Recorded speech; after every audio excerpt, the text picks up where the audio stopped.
Assalamualaikum warahmatullahi wabarakatuh. Kami dari kelompok 1, di mana pada hari ini kami akan menyampaikan hasil diskusi kami untuk tugas ruang kolaborasi modul 1.4.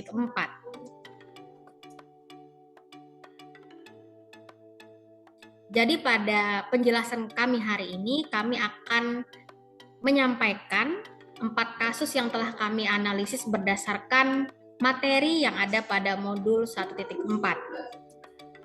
Kasus pertama.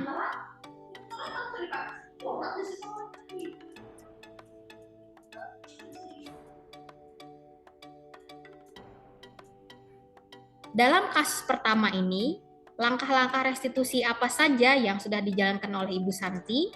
Jadi Ibu Santi berdasarkan pengecekan yang kami lakukan dari materi pembelajaran 2.6, Ibu Santi telah melakukan 3 langkah restitusi, di mana indikatornya adalah yang pertama untuk langkah menstabilkan identitas. Ibu Santi membuat Vivi dan Natali melakukan reflektif dan meyakinkan mereka dengan cara menanyakan apakah mereka bersedia melakukan sesuatu untuk memperbaiki permasalahan yang ada.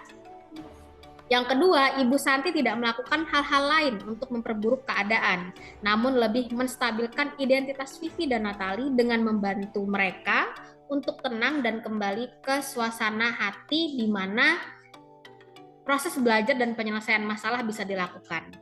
Yang ketiga, melalui tindakan restitusi Ibu Santi, Vivi dan Natali sempat ragu-ragu dan membela diri atas apa yang mereka lakukan. Namun akhirnya Vivi dan Natali mengatakan akan meminta maaf, yang artinya mereka mau berfokus kepada solusi daripada mempertahankan diri. Hal ini juga menunjukkan bahwa Vivi dan Natali masih bisa berbuat sesuatu yang lebih baik ke depannya. Untuk yang indikator langkah restitusi yang kedua, yaitu validasi tindakan yang salah. Yang pertama, Ibu Santi tidak meminta Vivi dan Natali menghentikan sikap tidak baik yang telah mereka lakukan, karena dalam teori kontrol menyatakan bahwa resep meminta orang untuk menghentikan sikap tidak baik itu tidaklah manjur. Yang kedua, Ibu Santi memahami alasan Vivi dan Natali untuk meminta maaf kepada Ibu Eni. Ibu Sinta memvalidasi lebih dalam tentang permintaan maaf yang akan dilakukan oleh mereka berdua dengan menekankan lagi boleh meminta maaf jika dilakukan dengan sungguh-sungguh. Hal ini menjadi salah satu pemahaman bahwa Ibu Santi yakin setiap orang pasti akan melakukan yang terbaik di waktu tertentu. Yang ketiga, Ibu Santi tidak menolak anak yang sedang berbuat salah untuk mencoba memperbaiki hal yang telah dilakukan, dengan menanyakan apa yang mereka bisa lakukan untuk menggantikan rasa tidak dihormati yang dirasakan oleh Ibu Santi. Dengan strategi ini, anak-anak yang tadinya tidak terjangkau menjadi lebih terbuka kepada Ibu Santi tentang hal apa yang kedepannya yang dapat mereka lakukan untuk memperbaiki keadaan. Nah, yang ketiga, yaitu menanyakan keyakinan. Setelah Vivi dan Natali mengakui bahwa perilaku mereka tidak sesuai dengan keyakinan kelas, kemudian Ibu Santi melanjutkan kembali dengan menanyakan gagasan apa yang akan mereka lakukan untuk memperbaiki masalah. Artinya, di sini Ibu Santi ingin memastikan tentang keyakinan yang mereka miliki. Yang kedua, menanyakan keyakinan ini diperkuat lagi dengan gagasan-gagasan yang diberikan oleh Vivi dan Natali. Artinya, Ibu Santi dapat menggali kembali keyakinan yang telah ada sebelumnya pada diri Vivi dan Natali. Nah, kemudian kita kembali kepada restitusi yang diusulkan oleh Vivi dan Natali, apakah sudah sesuai dengan pelanggaran yang telah dibuat. Kemudian jika sudah sesuai, apa saja langkah-langkah restitusi yang telah diusulkan mereka. Jadi setelah melalui diskusi dan pengecekan terhadap materi, jadi usulan yang diusulkan oleh Vivi dan Natali sudah melewati langkah-langkah restitusi ketiga-tiganya, di mana untuk yang langkah restitusi pertama, yaitu menstabilkan identitas, Vivi dan Natali bersedia meminta maaf kepada Ibu Eni atas apa yang telah mereka lakukan. Yang kedua, Vivi dan Natali berinisiatif untuk mendiskusikan tentang keyakinan kelas, khususnya tentang sikap saling menghormati dan penerapannya di kehidupan sehari-hari serta sekolah dengan teman sekelasnya. Ini sebagai salah satu tindakan agar teman sekelasnya dan mereka mempunyai keyakinan yang sama dan menghindari teman sekelas mereka yang lain melakukan hal yang sama.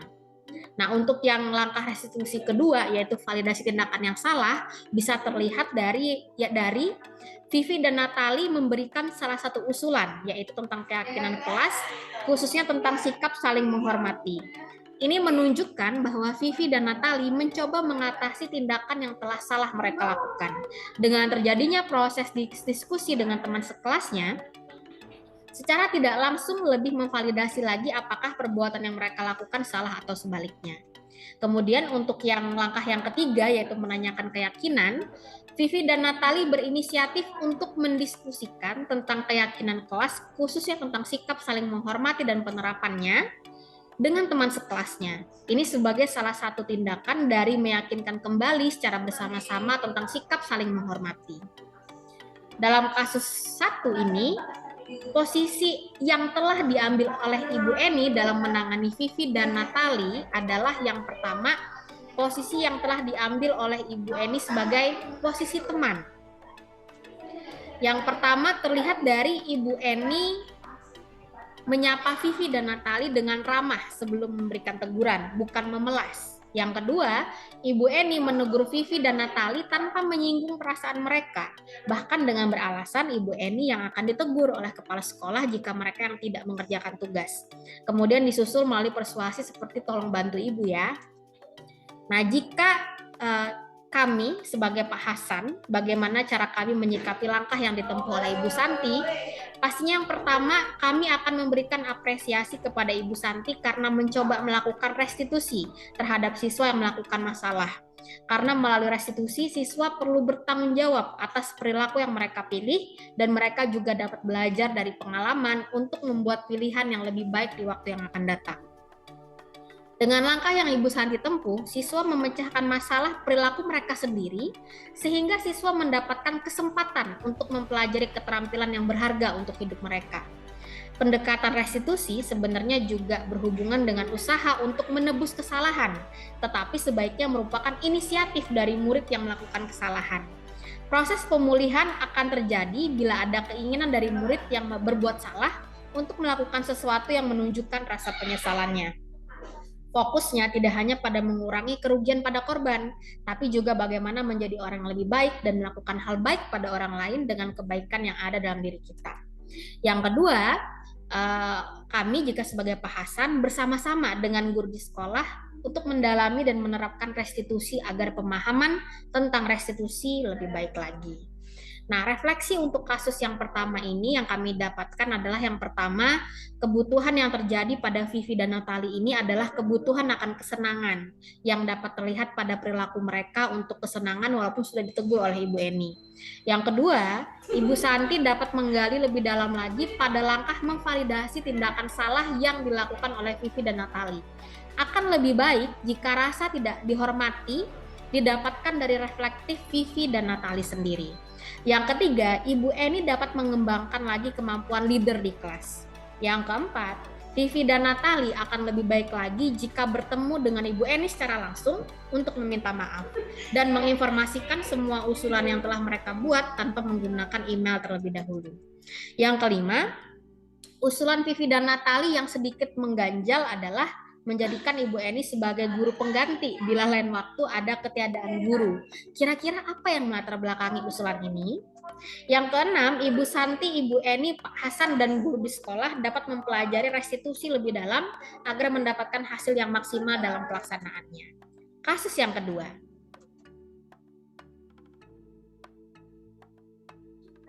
Dalam kasus kedua ini, posisi yang diambil oleh Bapak Lukman adalah pemantau dengan indikator sebagai berikut.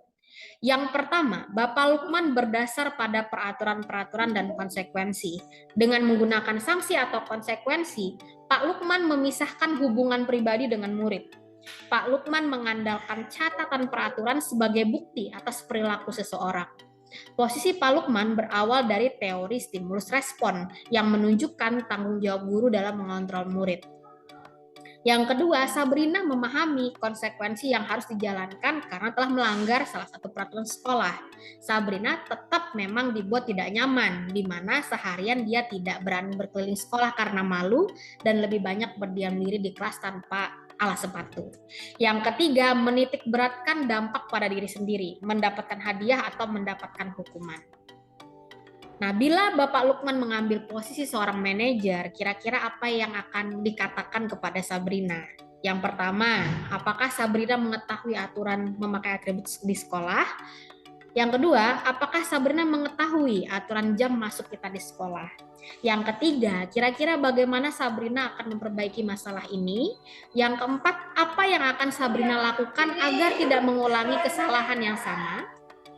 Nah, kira-kira bila kami adalah kepala sekolah di sekolah tersebut, nilai kebajikan yang ingin dituju dengan adanya peraturan sepatu harus berwarna hitam adalah nilai kebajikan keadilan, yaitu menghindari kesenjangan sosial dan kontrol diri, di mana di sini siswa melatih menahan keinginan pada waktu tertentu seperti tidak memakai sepatu selain berwarna hitam karena adanya peraturan. Nah, bagaimana cara kami menyikapi langkah yang diambil Pak Lukman mengenai kasus ini? Pastinya kami akan menyikapi dengan cara berdiskusi secara pribadi dengan Pak Lukman tentang memberikan pertanyaan yang mendorong kepada restitusi. Nah, refleksi kami terhadap kasus yang kedua adalah senjata seorang guru adalah pertanyaan. Oleh karena itu, restitusi menunjukkan kepada kita bahwa dengan cara bertanya yang benar kepada siswa dapat membuat perbedaan yang signifikan dalam aksi nyata perubahan perbuatan. Kasus ketiga. Posisi kontrol yang diambil oleh Ibu Dani dalam pendekatannya kepada Fajar adalah kami bagi menjadi dua di sini. Yang pertama, posisi kontrol yang pertama adalah penghukum, karena Ibu Dani langsung memanggil Fajar ke depan dan menyuruh mengerjakannya. Yang kedua, posisi kontrolnya adalah pembuat merasa bersalah, karena di sini Ibu Dani berkata dengan memelas, seperti kalimat yang tertera pada layar Bapak Ibu sekalian. Nah, bila mana Ibu Dani mengambil posisi pemantau, apa yang akan dilakukan dan yang dikatakan oleh Ibu Dani? Nah, seperti apa pertanyaannya? Yang pertama, pastinya Ibu Dani akan mengarahkan ke Fajar berdasarkan peraturan dan konsekuensi. Dengan pertanyaan yang mungkin adalah, kamu tahu peraturan kelas saat proses pembelajaran berlangsung? Kamu tahu konsekuensinya apabila melanggar peraturan tersebut? Nah, jadi posisi pemantau biasanya akan senantiasa memantau pada saat murid diberikan sanksi dan guru pun harus selalu mengawasi. Membaca sikap Fajar, kira-kira kebutuhan yang diperlukan oleh Fajar yang pertama adalah kasih sayang dan rasa diterima, karena ini hubungannya dengan psikologis. Sebenarnya pada saat Fajar tidur-tiduran dan acuh tak acuh pada pelajaran, ia ingin diperhatikan. Yang kedua, kebutuhan yang akan kebebasan. Nah, Fajar melakukan ini karena ia bosan belajar dan ingin memenuhi kebutuhan kebebasannya. Bosannya ini bisa jadi karena dia tidak cocok dengan gaya belajar dan bahasa Inggris yang diterapkan oleh Ibu Dani. Nah, apabila kami sebagai kepala sekolah di sekolah Fajar dan mengetahui hal ini, maka tindak lanjut yang akan kami lakukan yang pertama adalah berada di posisi manajer. Nah, jadi kami akan berkonsultasi terlebih dahulu dengan Ibu Dani selaku guru pengajar dan akan mencarikan atau memecahkan masalah secara mandiri, khususnya tentang inovasi dalam pengajaran dan pembelajaran yang memungkinkan untuk diberikan kepada Fajar dan mungkin siswa lainnya yang mempunyai kasus yang sama. Yang kedua, tindak lanjut yang akan kami lakukan adalah khususnya kepada Fajar, melakukan diskusi dengan restitusi, sehingga mengarahkan Fajar untuk dapat menggali bagaimana menyelesaikan permasalahan dia sendiri. Hal ini juga dapat dilakukan dengan siswa lainnya selain Fajar. Refleksi kami terhadap kasus yang ketiga ini adalah ketika kita menyadari akan adanya ketidaksesuaian harapan selama pembelajaran dari siswa kita, maka bukalah dialog dengan siswa untuk kedepannya bagaimana agar sama-sama menjadi lebih baik. Sebagai seorang guru juga melakukan reflektif tentang inovasi lebih banyak dalam pengajaran untuk pembelajaran di kelas, guna menciptakan irama dan suasana yang berbeda untuk siswa. Kasus 4.